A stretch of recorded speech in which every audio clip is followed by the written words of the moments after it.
Hi hello guys welcome back to Aadya colourful. ನಾನು Suma. Friends, ಇವತ್ತಿನ ವಿಡಿಯೋದಲ್ಲಿ ತುಂಬಾ ಈಸಿಯಾಗಿ ಟೇಸ್ಟಿಯಾಗಿ ಮಾಡುವಂತಹ ಒಂದು ಇನ್ಸ್ಟೆಂಟ್ ಚಕ್ಲಿ ರೆಸಿಪಿಯನ್ನು ನಿಮ್ಮ ಜೊತೆ ಶೇರ್ ಮಾಡ್ಕೊಳ್ತಾ ಇದ್ದೀನಿ. ಕೇವಲ 10 ನಿಮಿಷದಲ್ಲಿ ದಿಢೀರಾಗಿ ಗರಿಗರಿಯಾದ ಚಕ್ಕಲಿನ ತಯಾರಿಸಿ ಒಂದ್ಸಲ ಇದರ ಟೇಸ್ಟನ್ನು ನೋಡಿದ್ರೆ ಮತ್ತೆ ಇದರ ರುಚಿನ ನೀವು ಮರೆಯೋದಿಲ್ಲ, ಅಷ್ಟು ಚೆನ್ನಾಗಿ ಬರುತ್ತೆ. ಮೊದಲನೇದಾಗಿ ಇಲ್ಲಿ ಒಂದು 1/4 ಕಪ್ ಆಗುವಷ್ಟು ಕಡಲೆಯನ್ನು ತಗೊಳ್ತಾ ಇದ್ದೀನಿ. ಕಡಲೆಯನ್ನು ಚೆನ್ನಾಗಿ ನಾವು ಅದನ್ನು ರೋಸ್ಟ್ ಮಾಡ್ಕೋಬೇಕಾಗತ್ತೆ. ಅಂದರೆ ಸ್ವಲ್ಪ ಬೆಚ್ಚಗೆ, ತೀರಾ ಕಪ್ಪಗಾಗೋ ಥರ ಅಲ್ಲ, ಸ್ವಲ್ಪ ಬೆಚ್ಚಗೆ ರೋಸ್ಟ್ ಮಾಡ್ಕೋಬೇಕು. ಸೊ ಅದಾದ ನಂತರ ನಾನು ಒಂದು 1/4 ಬೌಲ್ ಆಗುವಷ್ಟು, 1/4 ಕಪ್ ಆಗುವಷ್ಟು ಕಡಲೆ ಬೀಜವನ್ನು ಹಾಕ್ಕೊಳ್ತಾ ಇದ್ದೀನಿ. ಕಡಲೆ ಬೀಜವನ್ನು ಹಾಕಿ ಅದನ್ನು ಕೂಡ ಚೆನ್ನಾಗಿ ನಾವು ರೋಸ್ಟ್ ಮಾಡ್ಕೋಬೇಕಾಗುತ್ತೆ. ಫ್ರೆಂಡ್ಸ್, ನೀವ್ಯಾರಾದ್ರೂ ಫಸ್ಟ್ ಟೈಮ್ ನನ್ನ ಚಾನಲ್ಗೆ ವಿಸಿಟ್ ಮಾಡಿದರೆ ಪ್ಲೀಸ್ ನನ್ನ ಚಾನಲ್ನ ಸಬ್ಸ್ಕ್ರೈಬ್ ಮಾಡ್ಕೊಳ್ಳಿ, ಹಾಗೆ ಲೈಕ್ ಮಾಡಿ ಮತ್ತು ಹೆಚ್ಚೆಚ್ಚು ಶೇರ್ ಮಾಡಿ ಫ್ರೆಂಡ್ಸ್. ಈಗ ಕಡಲೆ ಬೀಜವನ್ನು ಚೆನ್ನಾಗಿ ಹುರಿದು ತಗೋಬೇಕಾಗುತ್ತೆ. ಸೊ ಇದು ಕೂಡ ನೋಡ್ಬೋದು ಸ್ವಲ್ಪ ಕಲರ್ ಎಲ್ಲ ಚೇಂಜ್ ಆಗಿದೆ. ಈಗ ಒಂದು ಬೌಲಿಗೆ ನಾನು ಅಕ್ಕಿ ಹಿಟ್ಟನ್ನು ಸೇರಿಸ್ಕೊಳ್ತಾ ಇದ್ದೀನಿ. ನಾವು ರೊಟ್ಟಿ ಮಾಡೋದಕ್ಕೆ ಉಪಯೋಗಿಸ್ತೀವಲ್ಲ, ಅದೇ ಅಕ್ಕಿ ಹಿಟ್ಟನ್ನು ಹಾಕ್ಕೊಳ್ತಾ ಇದ್ದೀನಿ. 1 ಕಪ್ ಆಗೋಷ್ಟು ಅಕ್ಕಿ ಹಿಟ್ಟನ್ನು ಫಸ್ಟಿಗೆ ಹಾಕ್ಕೊಂಡಿದ್ದೀನಿ, ಮತ್ತೊಂದು ಕಪ್ಪು ಅಕ್ಕಿ ಹಿಟ್ಟನ್ನು ಇವಾಗ ಸೇರಿಸ್ಕೊಳ್ತಾ ಇದ್ದೀನಿ. ಟೋಟಲ್ ಆಗಿ 2 ಕಪ್ ಆಗೋಷ್ಟು ಅಕ್ಕಿ ಹಿಟ್ಟು ನಮಗೆ ಬೇಕಾಗುತ್ತೆ. ಸೊ ನೀವು ಜಾಸ್ತಿ ಕ್ವಾಂಟಿಟಿಯಲ್ಲಿ ಮಾಡೋದಾದರೆ ಜಾಸ್ತಿ ಕ್ವಾಂಟಿಟಿಯಲ್ಲಿ ಹಿಟ್ಟುಗಳನ್ನು ಕೂಡ ನೀವು ಸೇರಿಸ್ಕೊಳ್ಬೇಕಾಗುತ್ತೆ. ನಂತರ ಒಂದು ಅರ್ಧ ಸ್ಪೂನ್ ಆಗುವಷ್ಟು ಜೀರಿಗೆಯನ್ನು ಸೇರಿಸ್ಕೊಂಡಿದ್ದೀನಿ. ಸೊ ಜೀರಿಗೆ ಹಾಕಿದ ನಂತರ ಅದಕ್ಕೆ ಅಜ್ವೈನ್ ಕೂಡ ಹಾಕ್ಕೊಳ್ಳೋಣ. ಸ್ವಲ್ಪ ಅಜ್ವೈನ್, ಒಂದು 1/4 ಟೀ ಸ್ಪೂನ್ ಆಗುವಷ್ಟು ಅಜ್ವೈನ್ ಸೇರಿಸ್ಕೊಳ್ತಾ ಇದ್ದೀನಿ.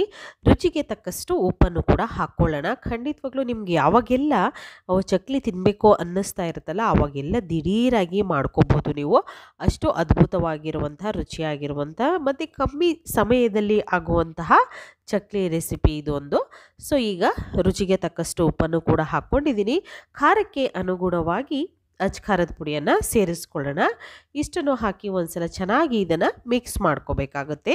ಬೇಕು ಅಂದರೆ ಇಲ್ಲಿ ನೀವು ಕಪ್ಪೆಳ್ಳು ಬೇಕು ಅಂದರೆ ಕಪ್ಪೆಳ್ಳು ಕೂಡ ಹಾಕ್ಕೊಳ್ಬೋದು, ಇಲ್ಲ ಅನ್ನೋದಾದರೆ ಬಿಳಿ ಎಳ್ಳು ಕೂಡ ಹಾಕ್ಕೊಳ್ಬೋದು. ಬೇಕು ಅಂತಂದರೆ ನಿಮಗೆ ಇಷ್ಟ ಆದರೆ ಸೇರಿಸ್ಕೊಳ್ಳಿ. ಸೊ ನಾನು ಹಾಕ್ಕೊಳ್ತಾ ಇಲ್ಲ. ಈಗ ಚೆನ್ನಾಗಿ ಮಿಕ್ಸ್ ಮಾಡಿಕೊಂಡು ತಗೊಳ್ಳೋಣ. ಇದನ್ನು ಡ್ರೈ ಮಿಕ್ಸ್ ಮಾಡ್ಕೋಬೇಕು.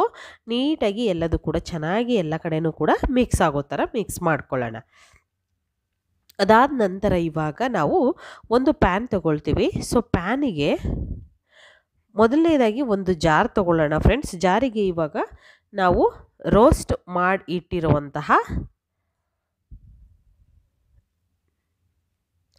ಕಡಲೆಯನ್ನು ಹಾಕ್ಕೊಳ್ಳೋಣ. ನೋಡ್ತಾ ಇದ್ದೀರಲ್ಲ, ಕಡಲೆ ಹಾಕ್ಕೊಳ್ತಾ ಇದ್ದೀನಿ.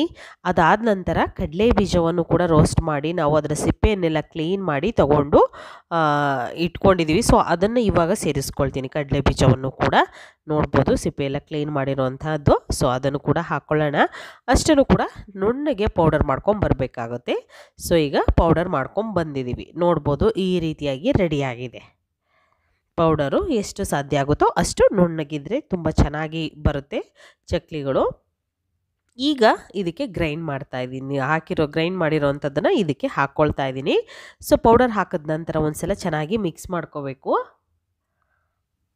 ನೋಡಿ, ಈಗ ತುಂಬಾ ಬೇಗ ಆಗುವಂಥ ದಿಢೀರ್ ಗರಿಗರಿಯಾದ ಚಕ್ಕಲಿ ರೆಸಿಪಿ ಇದು. ಸೊ ಖಂಡಿತವಾಗ್ಲೂ ಅಕ್ಕಿ ಹಿಟ್ಟಲ್ಲಿ ತಯಾರಿಸಿರುವಂತಹ ಚಕ್ಲಿ ನೀವು ಕೂಡ ಮನೆಯಲ್ಲಿ ತಯಾರಿಸಿ ಫ್ರೆಂಡ್ಸ್.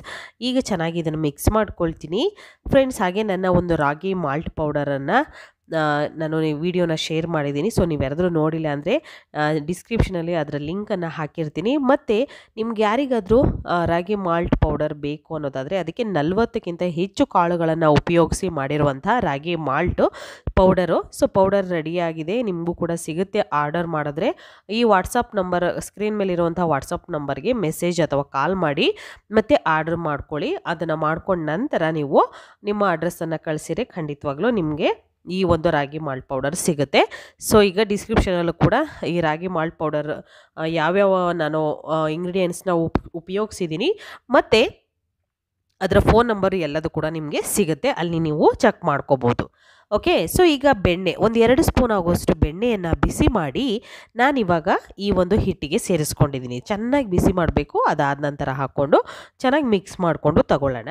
ಮಿಕ್ಸ್ ಆದ ನಂತರ ಇದನ್ನು ಕೈಯಲ್ಲೇ ಒಂದು ಸಲ ಮಿಕ್ಸ್ ಮಾಡಿಕೊಂಡು ಒಂದು ಉಂಡೆಯನ್ನು ಕಟ್ತೀನಿ. ನಾವು ಹಾಕಿರೋವಂಥ ಬೆಣ್ಣೆ ಕರೆಕ್ಟಾಗಿ ಇಷ್ಟಕ್ಕೆ ಸಾಕಾಗುತ್ತೋ ಇಲ್ವೋ ಅನ್ನೋದಕ್ಕೆ. ಸೊ ಆಗ ಉಂಡೆ ಕಟ್ಟಿದ್ರೆ ಪರ್ಫೆಕ್ಟಾಗಿ ಉಂಡೆ ಬಂದರೆ ನಾವು ಹಾಕಿರೋವಂಥ ಬೆಣ್ಣೆ ಅಥವಾ ಅಡುಗೆ ಎಣ್ಣೆ ಕರೆಕ್ಟಾಗಿದೆ ಅಂತ. ಸೊ ಈಗ ಇದನ್ನು ಮಿಕ್ಸ್ ಮಾಡ್ಕೊಂಡಿದ್ದಾಗಿದೆ. ಸ್ವಲ್ಪ ನೀರನ್ನು ಹಾಕ್ಕೊಂಡು ಹಿಟ್ಟನ್ನು ಚೆನ್ನಾಗಿ ಕಲಿಸ್ಕೊಳ್ಳೋಣ. ಈ ರೀತಿಯಾಗಿ ನಾನು ಕಲಿಸ್ಕೊಳ್ತಿದ್ದೀನಿ. ಹೀಗೆ ಮಿಕ್ಸ್ ಮಾಡಿಕೊಂಡು ಹಿಟ್ಟನ್ನು ಚೆನ್ನಾಗಿ ಕಲಿಸ್ಕೊಳ್ಳೋಣ. ನೋಡಿದ್ರಲ್ಲ, ಈ ರೀತಿಯಾಗಿ ಸ್ವಲ್ಪ ಸ್ವಲ್ಪನೇ ನೀರನ್ನು ಹಾಕ್ಕೊಳ್ಬೇಕು. ಒಂದೇ ಸಲ ಜಾಸ್ತಿ ನೀರನ್ನು ಹಾಕ್ಕೊಂಡ್ರೆ ನೀಟಾಗಿ ಬರೋದಿಲ್ಲ. ಸೊ ಅದಕ್ಕೋಸ್ಕರ ಸ್ವಲ್ಪ ಸ್ವಲ್ಪ ಹಾಕ್ಕೊಳ್ಳಿ. ತೆಳ್ಳಗಾದರೆ ಹಿಟ್ಟು ಚಕ್ಲಿ ಪರ್ಫೆಕ್ಟಾಗಿ ಆಗೋದಿಲ್ಲ. ಅದಕ್ಕೋಸ್ಕರ ಈಗ ಕಲಸಿರೋವಂಥ ಹಿಟ್ಟನ್ನು ನೋಡ್ಬೋದು ಎಷ್ಟು ಟೈಟಾಗಿದೆ ಅಂತ. ಚಪಾತಿ ಹಿಟ್ಟಿನ ಅದಕ್ಕಿಂತ ಸ್ವಲ್ಪ ಟೈಟಾಗಿರಬೇಕು ನಮಗೆ ನಾವು ಮಾಡೋವಂಥ ಚಕ್ಲಿ. ಓಕೆ, ಚಕ್ಲಿ ಹಿಟ್ಟಿಗೆ ಈ ರೀತಿ ಹಿಟ್ಟು ರೆಡಿ ಇರಬೇಕು. ಸೊ ಈಗ ಒಂದು 3 ಪಾರ್ಟಾಗಿ ಮಾಡ್ಕೊಳ್ತಾ ಇದ್ದೀನಿ. ಈಗ ಚಕ್ಲಿ ಒಳ್ಳು ಕೂಡ ತಗೊಳ್ತಾ ಇದ್ದೀನಿ. ಅದಕ್ಕೂ ಸ್ವಲ್ಪ ಎಣ್ಣೆಯನ್ನು ಗ್ರೀಸ್ ಮಾಡಿ ತಗೊಳ್ಳೋಣ. ಸೊ ಇದು 3 ಕೂಡ ರೆಡಿ ಮಾಡಿ ಇಟ್ಕೊಂಡು ಈಗ ನಾನು ಚಕ್ಲಿ ಒಳಗೆ ಎಣ್ಣೆ ಹಚ್ಚಿ ತಗೊಳ್ತಾ ಇದ್ದೀನಿ. ಅದಾದ ನಂತರ ಹಿಟ್ಟನ್ನು ಅದರಲ್ಲಿ ಹಾಕಿ ಫುಲ್ಫಿಲ್ ಮಾಡ್ಕೋಬೇಕಾಗುತ್ತೆ. ಈ ರೀತಿಯಾಗಿ ಒಂದು ಬ್ರಷಿನ ಸಹಾಯದಿಂದ ಹಾಕ್ಕೊಳ್ತಾ ಇದ್ದೀನಿ. ಮತ್ತು ಹಿಟ್ಟನ್ನು ಅದಕ್ಕೆ ಹಾಕ್ಕೊಳ್ಳೋಣ. ಹಿಟ್ಟನ್ನು ಪೂರ್ತಿಯಾಗಿ ನಾವು ಫುಲ್ಫಿಲ್ ಮಾಡಿಕೊಂಡು ಆರಾಮಾಗಿ ಕಾಮಾಗಿ ಚಕ್ಲಿಯನ್ನು ಮಾಡ್ಕೋಬೋದು. ನೀವು ಯಾವ ರೀತಿ ಮಾಡಿದ್ರೂ ಕೂಡ ಅದು ಕಟ್ಟಾಗೋದಿಲ್ಲ. ಅಷ್ಟು ಪರ್ಫೆಕ್ಟಾಗಿ ಚಕ್ಲಿ ಬರುತ್ತೆ. ಸೊ ಈಗ ನೋಡ್ಬೋದು ನಾನು ಎಷ್ಟು ನೀಟಾಗಿ ಹಾಕ್ಕೊಳ್ತೀನಿ ಅಂತ. ಸೊ ಕಟ್ಟಾಗುವಂಥ ಚಾನ್ಸಸ್ ಅಂತೂ ಇರೋದೇ ಇಲ್ಲ. ಬರಲ್ಲ ಅನ್ನೋರು ಕೂಡ ನೀವು ಚಕ್ಲಿಯನ್ನು ತಯಾರಿಸ್ಕೊಳ್ಬೋದು. ಅಷ್ಟು ಚೆನ್ನಾಗಿ ಬರುತ್ತೆ ಫ್ರೆಂಡ್ಸ್. ಖಂಡಿತವಾಗ್ಲೂ ನೀವು ಕೂಡ ಮನೆಯಲ್ಲಿ ತಯಾರಿಸಿ ಹೇಗೆ ಬಂತು ಅಂತ ತಿಳಿಸಿ. ಈಗ ನೋಡ್ಬೋದು ಆಗಿದೆ. 2 ಎಡ್ಜಸ್ನ ನಾನು ಅದನ್ನು ಸ್ವಲ್ಪ ಪ್ರೆಸ್ ಮಾಡಿ ತಗೊಳ್ತೀನಿ. ಯಾಕೆಂದರೆ ಎಣ್ಣೆಯಲ್ಲಿ ನಾವು ಚಕ್ಲಿಯನ್ನು ಬಿಟ್ಟ ತಕ್ಷಣ ಅದು ಓಪನ್ ಆಗಬಾರ್ದಲ್ವಾ. ಸೊ ಅದಕ್ಕೋಸ್ಕರ ಅಂಟ್ಕೊಂಡ್ರೆ ಅದು ನೀಟಾಗಿ ಓಪನ್ ಆಗೋದಿಲ್ಲ. ಅದಕ್ಕೋಸ್ಕರ ಈಗ ನೋಡಿ ಈ ರೀತಿ ಅಟ್ಯಾಚ್ ಮಾಡ್ಕೋಬೇಕು ಅದನ್ನು. ಹೀಗೆ ಸ್ವಲ್ಪ, ಜಾಸ್ತಿ ಅಲ್ಲ ಸ್ವಲ್ಪ, ಈ ರೀತಿಯಾಗಿ ಎಲ್ಲ ಚಕ್ಲಿಯನ್ನು ಕೂಡ ಹಾಕ್ಕೊಂಡಿದ್ದೀನಿ. ರೆಡಿ ಮಾಡಿ ಒಂದು ಸಲ ಇಟ್ಕೊಂಡು ನಂತರ ಎಣ್ಣೆಯಲ್ಲಿ ನಾವು ಇದನ್ನು ಫ್ರೈ ಮಾಡ್ಕೋಬೇಕಾಗುತ್ತೆ. ಸೊ ಎಣ್ಣೆ ಆಲ್ರೆಡಿ ಕಾದಿದೆ. ಇವಾಗ ಒಂದು ಬ್ಯಾಚ್ ಚಕ್ಲಿಯನ್ನು ಸೇರಿಸ್ಕೊಳ್ಳೋಣ. ಓಕೆ. ಈಗ ಸ್ವಲ್ಪ ದೂರ ಹಾಕ್ಕೊಳ್ಬೇಕಾಗುತ್ತೆ. ಒಂದೇ ಕಡೆ ಹಾಕ್ಕೊಳಕ್ಕೆ ಹೋಗ್ಬೇಡಿ.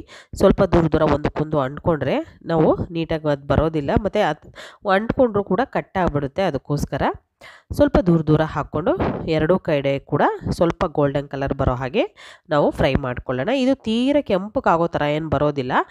ನಾವು ಬೆಣ್ಣೆ ಮತ್ತು ಜಾಸ್ತಿ ಕಡಲೆ ಮತ್ತು ಕಡಲೆ ಬೀಜವೆಲ್ಲ ಉಪಯೋಗಿಸಿರೋದ್ರಿಂದ ಕ್ರಿಸ್ಪಿಯಾಗಿ ಅಂತೂ ಬರುತ್ತೆ. ಕಲರ್ ತೀರ ಕೆಂಪಗೇನು ಬರೋದಿಲ್ಲ. ಅವನು ಸ್ವಲ್ಪ ಗೋಲ್ಡನ್ ಕಲರ್ ಆಗಿದೆ ಅಂದರೆ ನಮಗೆ ಚಕ್ಲಿ ಆಗಿದೆ ಅಂತ. ಸೊ 2 ರಿಂದ 3 ಸಲ ಎತ್ತಿ ಟರ್ನ್ ಮಾಡಿ 2 ಸೈಡ್ ಕೂಡ ನಾನು ಬೇಯಿಸ್ಕೊಂಡಿದ್ದೀನಿ. ನಂತರ ಬೇಯಿಸಿರೋವಂಥ ಚಕ್ಲಿಗಳನ್ನು ಒಂದು ಟಿಶ್ಯೂ ಪೇಪರ್ ಮೇಲೆ ತೆಗೆದಿಟ್ಟು ನಂತರ ಅದು ಎಣ್ಣೆ ಎಲ್ಲ ಹೀರ್ಕೊಂಡ ನಂತರ ಇದನ್ನು ಸರ್ವ್ ಮಾಡ್ತೀನಿ ಫ್ರೆಂಡ್ಸ್. ಓಕೆ.